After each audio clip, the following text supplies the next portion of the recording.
Hi guys, hindi maganda pakiramdam ko. Manood tayo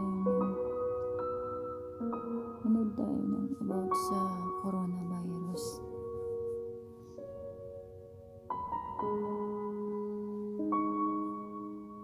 Samahan niyo akong mag-react. So, wala talaga ako about sa why disease keep appearing in China. It was New Year's Eve 2019 when health officials in China admitted they had a problem. The health authorities have activated the most serious response level after an outbreak of a new type of viral pneumonia in central China. A rapidly growing number of people were developing a dry cough and fever before getting pneumonia. And for some, it turned fatal. Doctors have named the disease Covid-19, or coronavirus disease 2019, indicating that a type of virus is causing the illness. When they tried to trace its origin, they found a likely source: this food market in Wuhan. Out of the first 41 patients, 27 had been here. It wasn't conclusive evidence, but Chinese officials quickly shut down the market. They had seen this happen before, at a place just like this. The health officials are trying to get a grip on an alarming outbreak of SARS. The virus originated in mainland China and spread across the country. The disease had been festering for months in southern China. In 2002, a coronavirus had emerged at a very similar market in southern China. It eventually reached 29 countries and killed nearly 800 people. Now, 18 years later, this coronavirus is in at least 71 countries and has already killed over 3,100 people. So what do these markets have to do with the coronavirus outbreak, and why is it happening in China?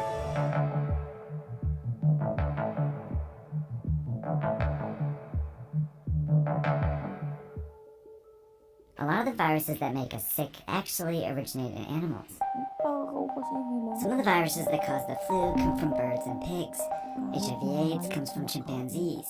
The deadly Ebola virus likely originates in bats. And in the case of the 2019 coronavirus, there's some evidence it went from a bat to a pangolin before infecting a human. While viruses are very good at jumping between species, it's rare for a deadly one to make this journey all the way to humans. That's because it would need all these hosts to encounter each other at some point. That's where the Wuhan market comes in. It's a wet market.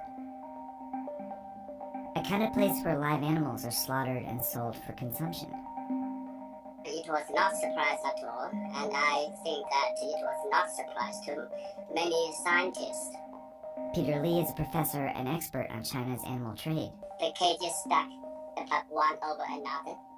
Animals at the bottom are often soaked with all kinds of liquid, animal excrement, plus blood or whatever the liquid they're receiving from the animals above. That's exactly how a virus can jump from one animal to another. If that animal then comes in contact with or is consumed by a human, the virus could potentially infect them. And if the virus then spreads to other humans, it causes an outbreak. Wet markets are scattered all over the world, but the ones in China are particularly well known because they offer a wide variety of animals, including wildlife. This is a sample menu reportedly from the market in Wuhan.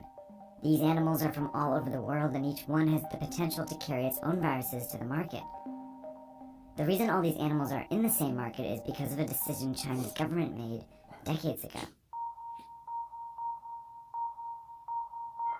Back in the 1970s, China was falling apart.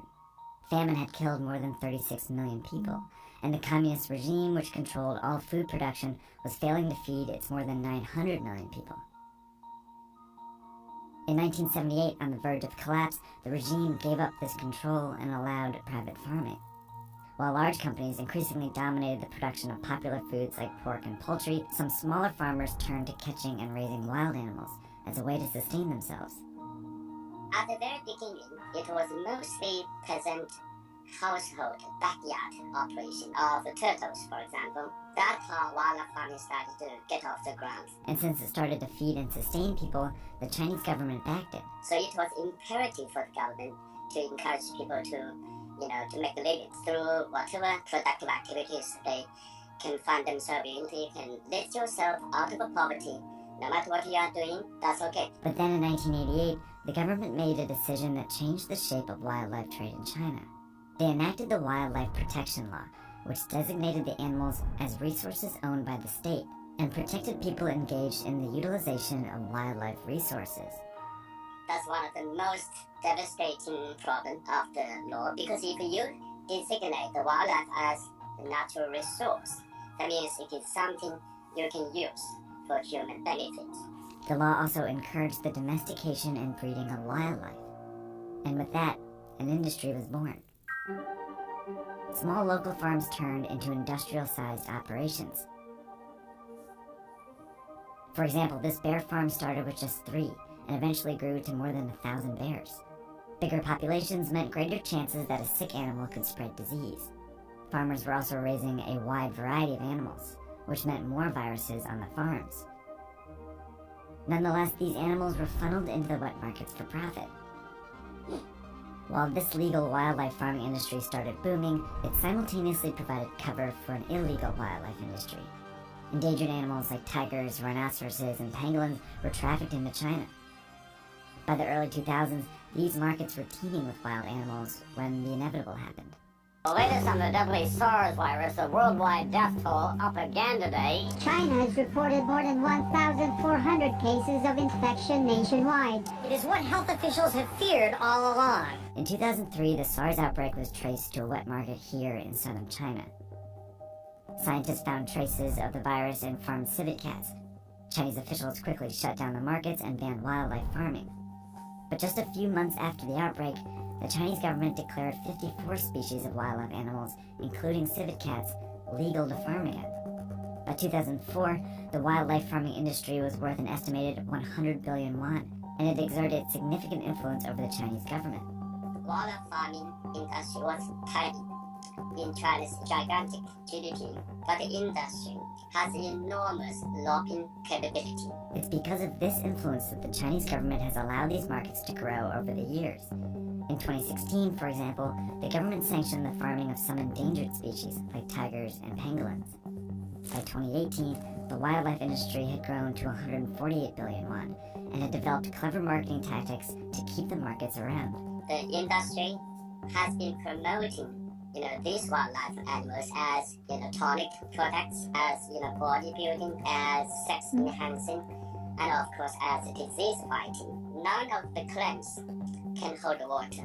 Yet these products became popular with an influential portion of China's population. The majority of the people in China do not eat wildlife animals. Those people who consume these wildlife animals are the rich and the powerful, a small minority. It's this minority that the Chinese government chose to favor over the safety of the rest of the population. These parochial commercial interests of small wildlife eaters are hijacking China's national interest. Soon after the coronavirus outbreak, the Chinese government shut down thousands of wet markets and temporarily banned wildlife trade again. Organizations around the world have been urging China to make the ban permanent. Chinese social media, in particular, has been flooded with petitions to ban it for good this time. In response, China is reportedly amending the Wildlife Protection Law that encouraged wildlife farming decades ago. But unless these actions lead to a permanent ban on wildlife farming, outbreaks like this one are bound to happen again. In-explain nila, meron din palang virus noong 2002, dati. Kaya pala, nagkagano ng sitwasyon ng China kung bakit nag-virus sila. Ewan ko ba sa kanila? Sige guys, yun na muna. Nangangati yung legs ko. Basta, keep safe guys. Ako, hindi talaga maganda pakiramdam ko. Kahit sa ang mundo, keep safe. Sa pamilya ko, keep safe. Ingat kayo.